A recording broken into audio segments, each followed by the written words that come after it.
Hello again, this is Dallas Carter. We're going to start with the second installment of Mystery Babylon Rising.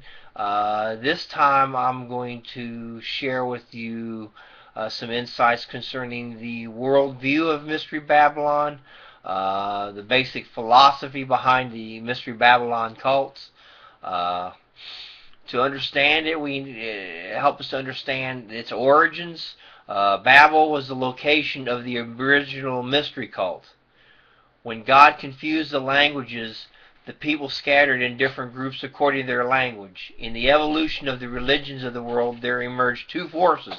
The first was the primeval knowledge of the true God handed down from Adam through Noah.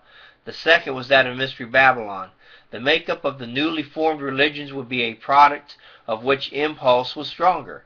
As with any organized movement, it may be safely assumed that there are groups of individuals with higher levels of commitment who are inclined to lead the movement, while the rest are simply following the trends. After the confusion of languages at Babel, language groups averaging a higher level of commitment to the Mystery Babylon cult would develop religious traditions with more similarity to the original cult.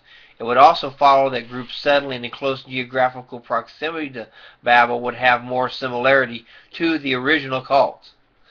All seven heads of the beast system of organized rebellion against God are influenced by Babylonian or Greek worldviews. I'll unpack a little bit later what that is. It's a prophecy in Revelation that there are basically seven major empires that are animated by this spirit of Mystery Babylon. Uh, since all seven of these are influenced by Babylonian or Greek worldviews, I will give a little more attention to these two cosmologies. Cosmology is a big word for meta-narrative, big story. The extreme degree of similarity between Greek creation myths and Babylonian creation myths indicates that the Greeks borrowed from the Babylonians. Except for name changes and minor differences, they are the same story. The Greek culture was influenced by the Phrygians, who had links to the Assyrians, who were cousins to the Babylonians. This is the likely explanation for the similarities in the creation myths of the Greeks and the Babylonians. Now let's talk a little bit about the Babylonian creation myths. They begin with chaos. The original god pair, Apsu and Tiamat, evolved out of chaos and begat other gods and goddesses by mixing their waters. Below, and you just look at their descendants here in the various generations. The first generation is Apsu, which stands for sweet primeval waters. And then there's Tiamat, salt primeval waters. And then the next generation is Lamu and Lahamu, slime and mud. And then the next generation is Anshar and Kishar, hook up. Whole sky, whole earth, earth and sky, sky and earth, and on and on. And the one thing that's apparent when you look at the Babylonian creation myth is that the Godhead in Babylonian religion does not begin with an eternally self-existent God as in Hebrew cosmology. There are two major wars among the Babylonian gods that result in establishing the Godhead in Babylonian religion. The fourth generation of gods and goddesses revolt against their father and kill him. Anu and his children Ea and Enlil overthrow Apsu and Tiamat. Enlil was later displaced by Marduk as the chief god of the Babylonian pantheon. The Greek creation myth follows a similar path. The Greek creation story also involves two wars. Out of chaos were birthed Gaia, earth, and Uranus, sky. They brought forth Cronus, who swallows up his children as they were being born. The youngest child, Zeus, escapes this fate. Later, his wife induces Cronus to vomit up the other children, who join Zeus in deposing their father. Zeus, like Marduk, becomes king of the gods and brings order out of chaos. The evolution of the Godhead out of chaos is also a feature of the Egyptian creation myth.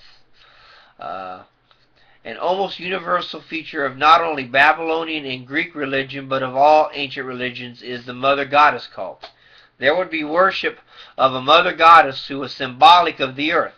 A common thread in these stories is that she had an affair with a consort usually a vegetation god that ends tragically. She would then try to get him back from the dead, which would result in his coming back to life for 6 months out of the year. This cycle of death and life of the vegetation god consort resulted in the cycle of the seasons. This story would be emulated in a ritual called the Hieros Gamos. A temple priestess representing the mother goddess would have sex with the king, who would act as a king priest. It was believed that through this ritual, the king was actually having sex with the mother goddess, and this would result in fruitfulness among crops and in wombs, both animal and human. When Revelation asserts that Mystery Babylon is having sex with the kings of the earth, it is referring to the practice of Hieros Gamos that was a common feature in mother goddess worship. From the viewpoint of the Lord, however, this great mother is the mother of our harlots and abominations of the earth.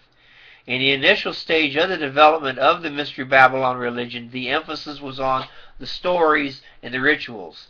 As human civilization became more complex and advanced, two factors would intervene to shift the emphasis from rituals towards an emphasis on the core philosophy: the rise of multi-nation empires and the advent of philosophy. As empires became bigger and more technologically advanced, the result was that peoples of multiple nations became joined politically and economically. As a result, people of different nations began to compare the stories of their religions. People began to notice that there were many similarities in their stories. In fact, as early as Herodotus, the Greeks realized that they and the Babylonians worshipped the same gods and goddesses, only by different names. The advent of philosophy, particularly the Western philosophy via the Greeks, saw a new approach to religious thinking.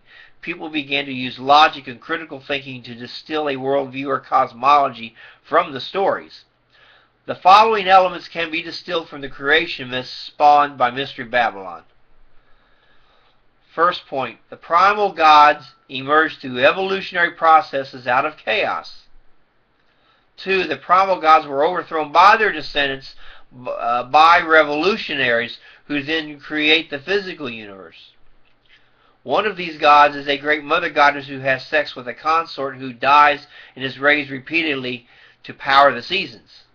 And this fourth point is what's going to tie in with the New World Order conspiracies. In future installments, we're going to talk about the United Nations, Agenda 21. But the fourth point is that economic productivity is a result of sexual intercourse between the government and nature, as emulation of sex act between the mother goddess and her consort. The modern movements of socialism and fascism are inherently religious at their core, and it is the religion of Mystery Babylon. With the attempt of philosophy, attempts began to be made to justify religious propositions through reason. In the last chapter, I wrote about the original Babylonian mystery religion. Both the Babylonian and Greek religions have similar creation stories and therefore similar cosmology. Babylonian cosmology directly predominated the first 4 heads of the beast system: Old Babylon, Assyria, New Babylon, and Persia. When the Persian Empire fell to the Greek Empire of Alexander the Great, Greek cosmology inherited from Babylon through the Phrygians then predominated the beast system. The predominance of Greek culture in nations that influenced the development of both Western civilization and the rising influence of the Middle East opened the door for Greek philosophy to influence religion in many parts of the world. Because the cosmology of ancient Greek religion is nearly identical to that of the Babylonian mystery, it was easy for Babylonian mystery cult to import into Greek dominions. 3 major philosophies developed during the latter part of ancient times and the Middle Ages that have distilled the worldview of the ancient Babylonian mysteries: Gnosticism, Hermeticism, and Neoplatonism. The common thread of all 3 is the view that the Creator emanated from the source of all reality. Neoplatonism consists of various interpretations of the teachings of Plato. Plato taught that particular instances possessing an attribute possess the attribute because the attribute exists as a universal or a class. In other words, an example, particular trees exist because there must be a universal tree which lends the attribute to all the particular trees. Plato believed these universal forms had real existence independently of the particular instances. Neoplatonism teaches that individual minds and souls are but instances of a universal mind and a universal soul. These instances are sometimes referred to as reflections or actualization. And a quote that I have here, while Plotinus suggests that the one subsists by thinking itself as itself, the intellect subsists through thinking itself as other, and therefore becomes divided within itself. This act of division within the intellect is the production of being, which is the very principle of expression or curiosity. And this guy quotes from Enid. For this reason, the intellect stands as Plotinus' sole first principle. At this point, the thinking or contemplation of the intellect is divided up and ordered into thoughts, each of them subsisting in and for themselves as autonomous reflections of the dominus of the one. In other words, all of the various categories just evolved out of this amorphous oneness, that they were emanations. And it goes on to say this activity so results in the production of numerous individual souls, living actualizations of the possibilities inherent in the forms. Agnosticism teaches that the universe was created by a rogue emanation from the source of all reality. Hermeticism is very similar to Gnosticism. Hermeticism teaches that an emanation separated itself from the source of being. This emanation evolved mind and created the physical universe. And in the fifth installment, I'm going to give a little more detailed discussion of Hermeticism. I give it more detail because Hermeticism as a particular philosophy becomes very influential in Europe at the time of the Renaissance. It shapes the academia of Europe, the intellectual elites, and therefore, by doing that, at the time that Europe becomes the dominant civilization on the planet, it creates an opening for this conspiracy to go global and shape the modern New World Order. Now, at each of these views, emanation is the common thread. Emanation teaches that from a singularity evolves a personal rational Godhead that then brings forth the universe, usually in a gradual evolutionary process. In the beginning, there were no categories, but only a monistic oneness. According to emanationism, these categories evolved, and from them emanated the universe into its current form. Emanation, then, is an evolutionary explanation, an evolutionary cosmology. According to emanationism, God is the product of evolutionary forces, and the divine principle emanates throughout the universe through evolution. Evolution is God in emanationism. There are two conclusions that follow if evolution is God. First, nature or part of nature is God, as evolutionary processes are natural. The second is the focal point of natural evolution is social evolution. The focal point of social evolution is the rise of the state. These philosophical conclusions are closely connected to the ancient Hieros Gamos ritual of the mother goddess cult, where the state has sex with nature. The logical conclusion of emanationism is to make the state God on earth. I want to repeat that. The logical conclusion of emanationism is to make the state God on earth.